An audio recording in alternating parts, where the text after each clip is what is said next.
É uma sociedade alienada e que as pessoas estão dentro da igreja porque tem dificuldades e problemas. Mas o cristão não acredita nesta palavra. O cristão acredita na palavra que Jesus Cristo veio e o santifica e vai levá-lo para morar juntamente com ele numa grande eternidade. A narrativa do texto nesta noite que eu quero falar é da grande provisão de Deus na vida do Abraão, homem chamado por Deus. E quando nós lemos o texto, nós começamos a perguntar por que Deus decide colocar algumas pessoas à prova. Se lermos o livro de Jó, começa com uma grande provação. E Jó é um homem exemplar. Assim como Abraão, assim também como alguns cristãos, têm uma vida exemplar diante de Deus e começam a perguntar por que Deus coloca essas pessoas de prova. Mas Deus nunca vai colocar alguém na prova sem antes ter um grande propósito. Sempre que Deus coloca alguém numa prova é porque tem uma grande provisão, um grande propósito, é porque também Deus quer moldar a nossa fé. Quando Deus chama Abraão e manda ir ele até o Monte Moriá, a narrativa diz que Abraão vai com 2 servos. Em determinado momento, Abraão observa e vê o monte de longe, o Monte Moriá. E ele diz também aos seus servos que fiquem ali. Ao chegar no monte, juntamente com seu filho Isaque, o texto diz que Isaque está carregando a lenha nas suas costas. Ele teve que levar a lenha juntamente com o fogo. Isaque, por ser um rapaz que tem uma percepção muito aguçada, ele vai perguntar para o seu pai onde está o cordeiro ou carneiro para o sacrifício. É uma resposta que João vai responder no capítulo 1, no versículo 29. Eu, Cordeiro de Deus, que tira o pecado do mundo. A resposta para a pergunta de Isaque era Jesus Cristo, que veio em terra. Quando lemos Hebreus capítulo 1, versículo 1, 2, 3 e 4, a Bíblia diz que Jesus Cristo, ele é a voz de Deus. Jesus Cristo, ele é a imagem, o resplendor da glória de Deus. Quando lemos também o livro de João, nós vemos Jesus falando desta forma: nunca ninguém viu a Deus. O Filho unigênito do Pai o fez conhecer. Ou seja, Jesus conseguiu revelar o grande Deus, aleluia. Jesus conseguiu revelar a grande presença de Deus, oh glória. Ele conseguiu revelar o grande amor de Deus. Eu não estou falando aqui de filosofia pragmática, eu estou falando de um Deus que é vivo e um Deus também que é Deus de mortos, como diz em Apocalipse. Mas é também o Deus da igreja viva, lavada, que vai morar com ele na eternidade, aleluia. Na subida com Abraão, Isaque, a Bíblia diz que quando Abraão chega no Monte Moriá, a primeira coisa que Abraão faz é construir um altar, amarrar Isaque, preparar, porque Deus não pode mandar fogo em altar desconcertado, aleluia. 1 Reis capítulo 18, quando Deus manda fogo diante de Elias e os profetas, Elias conserta, repara o altar, e após aquela oração, desce um raio dos céus que consome o holocausto. Pregador, não estou entendendo. Enquanto a minha vida estiver bagunçada, Deus não vai mandar poder ou glória. Eu estou sentindo Jesus nesta palavra. Cadê você que é avivado na palavra? Aleluia. Enquanto a minha vida estiver desconcertada, Deus não vai descer labareda dos céus, não vai trazer presença de Deus. Mas quando eu consertar o altar, aí dos céus Ele vai mandar raios, trovões e relâmpagos, aleluia. Eu não creio em avivamento que não sai da palavra, porque lá está vazia também faz barulho, oh glória. Mas Abacuque capítulo 3, versículo 2, ele disse: faz de novo, porque eu ouvi a tua palavra, fiquei com medo, então aviva a tua obra. O verdadeiro avivamento na igreja de Deus vem pela sua palavra, aleluia. Quando Abraão está lá no monte com Isaque já está amarrado, que ele vai estender as mãos e o anjo brada dos céus: Abraão, Abraão. Ele para tudo e observa que lá no arbusto tem um carneiro preparado para o lugar de Isaque. Se fizermos um paralelo com João 19, o Isaque estava próximo do seu pai.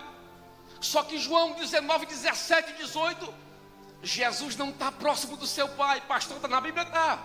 Mateus 27, Eloi, Eloi, lama sabachthani, por que me abandonaste?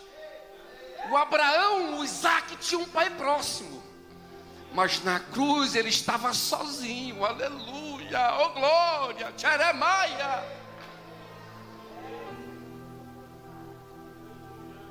Deus preparou um substituto para o lugar do Isaac. Mas não tinha ninguém para substituir o cordeiro que subiu na cruz. Abre a sua Bíblia e lê comigo João 19, 18 e 17. E levando ele a sua cruz, Jesus teve que carregar a sua cruz no caminho do Gólgota.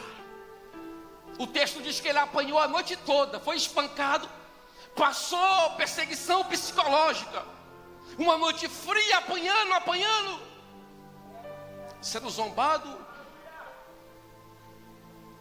uma reunião, um concílio fora da lei, porque queriam de fato colocar Jesus. Eu queria um pouco de água aqui, por favor. Eu sei que eu não sou um pregador famoso, mas eu preciso de um copo de água. Na cruz está ele, Jesus, para substituir quem, pastor? Você, eu. Não tinha ninguém para substituir Jesus na cruz. Por quê, pastor? Porque aquela cruz era para mim e para você. E ele substituiu nós na cruz. Era eu que tinha que carregar aquela cruz.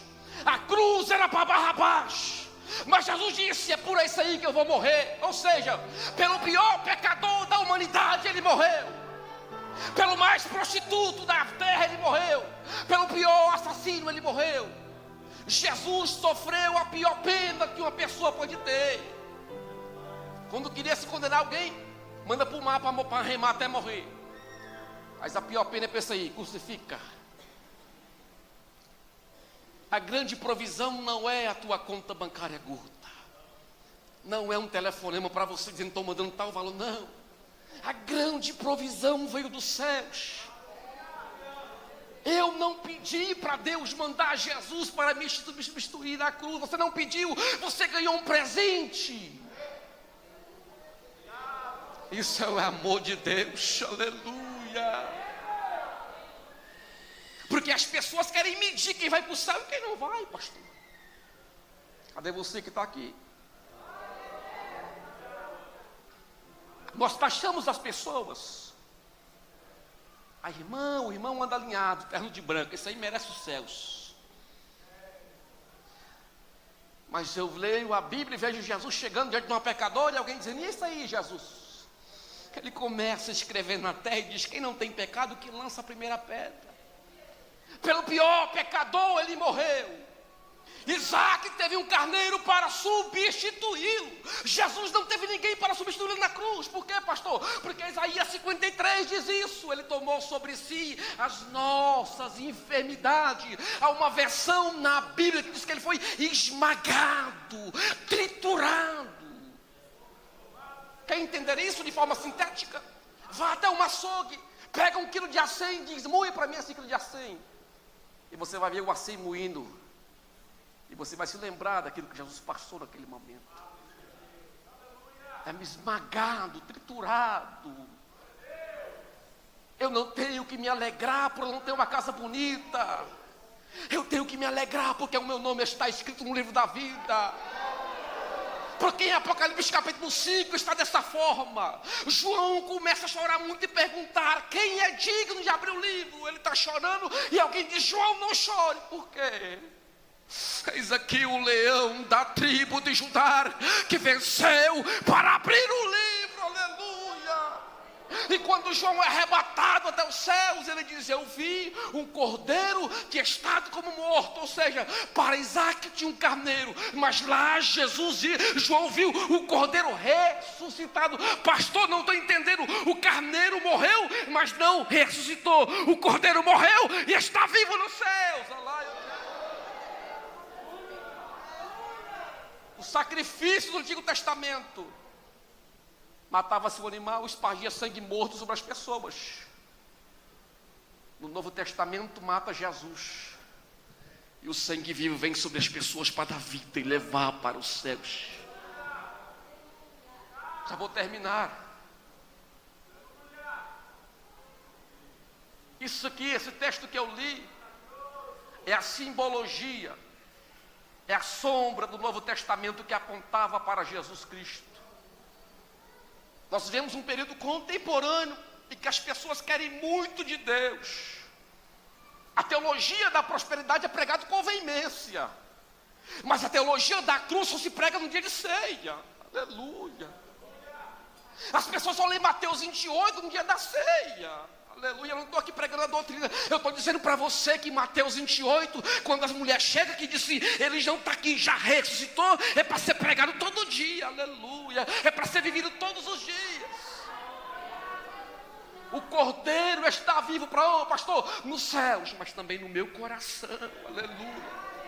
Esse fogo que queima o teu coração nesta noite é a presença do Cordeiro. Essa presença que impacta e contagia a tua vida nesta noite, que faz você arrepiar, se alegrar, é o Cordeiro de Deus. Aleluia.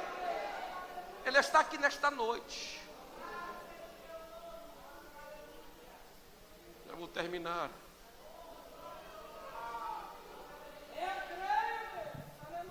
Nós não precisamos de outro substituto.